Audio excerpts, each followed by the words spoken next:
नमस्कार।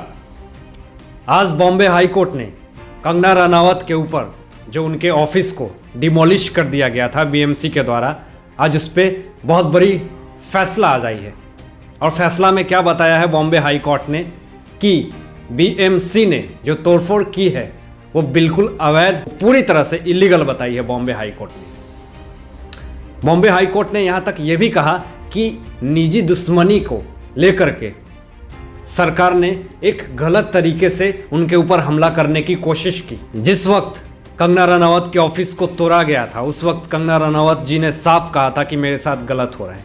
आज कंगना रनावत जी ने ट्वीट करके ये कहा है कि कोई एक आम इंसान अगर गवर्नमेंट के, सरकार के विरुद्ध खड़ा होता है और उसकी जीत होती है, तो ये जो जीत होती है वो एक आम इंसान की जीत नहीं होती है, किसी व्यक्ति की जीत नहीं होती है, ये लोकतंत्र की जीत होती है। बिना समन भेजे हुए जिस तरह से कंगना रनावत जी के ऑफिस को डिमोलिश किया गया, इससे बॉम्बे हाई कोर्ट ने भी काफी फटकार लगाई महाराष्ट्र सरकार को, बीएमसी को। दोस्तों, आपको याद होगा कि कंगना रनावत किस तरह से अपनी आवाज को उठाती थी सच्चाई के लिए, किस तरह से किसी निजी दुश्मनी को दिखाने के लिए उनके ऑफिस को तोड़ा गया और उनको ये जताया गया और उनको धमकी भी दी गई कि मुंबई आना तो देख लूंगा, और बहुत ही अभद्र शब्दों का भी प्रयोग किया गया था उनके लिए।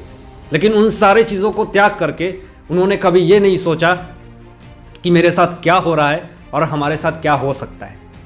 सरकार ने उनको सपोर्ट किया और सच्चाई के लिए उन्होंने आवाज़ उठाई। बॉम्बे हाई कोर्ट ने यहाँ तक तो ये भी कहा कि उनके जो ऑफिस है कोई भी इलीगल तरीके से नहीं है, और जिस तरह से बीएमसी उनके ऑफिस को तोड़ती है तो आप स्ट्रक्चर को तोड़ने के बजाय वहाँ जितने फर्नीचर थे, लाइटिंग थी, बहुत सारे ऐसे स्ट्रक्चर थे जो महंगे महंगे स्ट्रक्चर थे, उनको भी तोड़ा गया। कंगना रनावत ने बीएमसी को 2 करोड़ रुपए जुर्माना देने का अपील किया है। इस पे बॉम्बे हाई कोर्ट का भी कहना है कि जो भी उनका नुकसान हुआ उसका भरपाई बीएमसी को करना पड़ेगा।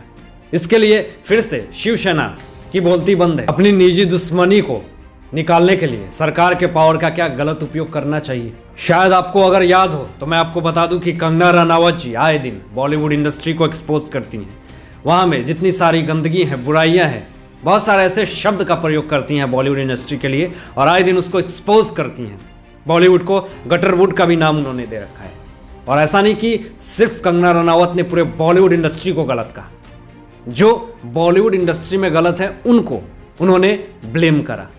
कुछ लोग तो ये भी कहते हैं कि जिस तरह से कोरोना का टेस्ट हो रहा है उस तरह से बॉलीवुड इंडस्ट्री में नारकोटिक्स टेस्ट होना चाहिए, कि अगर जो ड्रग्स लेते हैं उसको सज़ा मिलनी चाहिए। लोगों का यही रिप्लाई आया कि 90% लोग बॉलीवुड इंडस्ट्री में ड्रग्स लेते हैं। कुछ लोग का ये भी कहना है कि 99% लोग से ज़्यादा वहाँ पे ड्रग्स ही हैं। जिस तरह से कंगना रनावत बुराई के लिए आवाज़ आगे बुलंद करके इस समाज में होने वाली बुराइयों के लिए आवाज़ उठाती हैं, अगर इस देश में अगर कंगना रनावत जैसी अगर लड़कियां पैदा होने लगेंगी तो शायद इस देश से बहुत सारे अत्याचार और बुराइयां ख़त्म हो जाएगी।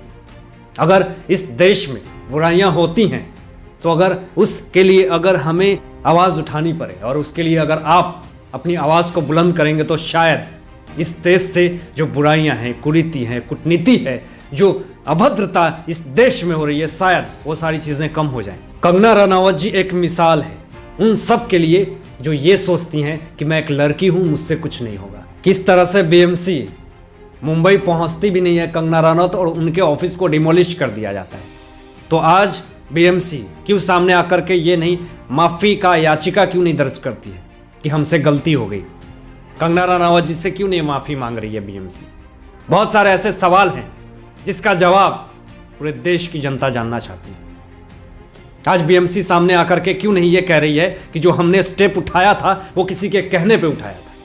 आज आकर के क्यों नहीं सामने कही जा रही है? ये कंगना रनावत के कमेंट में बहुत सारे पब्लिक के ये सवाल हैं, और आज सामने आकर के बीएमसी को, शिवसेना को और महाराष्ट्र सरकार को सामने आकर के अपनी अपील जाहिर करनी चाहिए कि जो हमसे हुई वो बिल्कुल गलत और निंदनीय था। इन सारे मुद्दों पे आप लोगों की क्या सोच है? आप लोग क्या सोचते हो इस विषय में? अपनी राय ज़रूर व्यक्त कीजिएगा मेरे साथ कमेंट बॉक्स में। तो आज के लिए बस इतना ही। मैं आशीष राठौर विदा लेता हूँ, एक नई सोच के साथ आपके समक्ष उपस्थित रहूँगा। तब तक दीजिए इजाज़त, अपना ध्यान रखिएगा, ख्याल रखिएगा। Thanks for watching my video.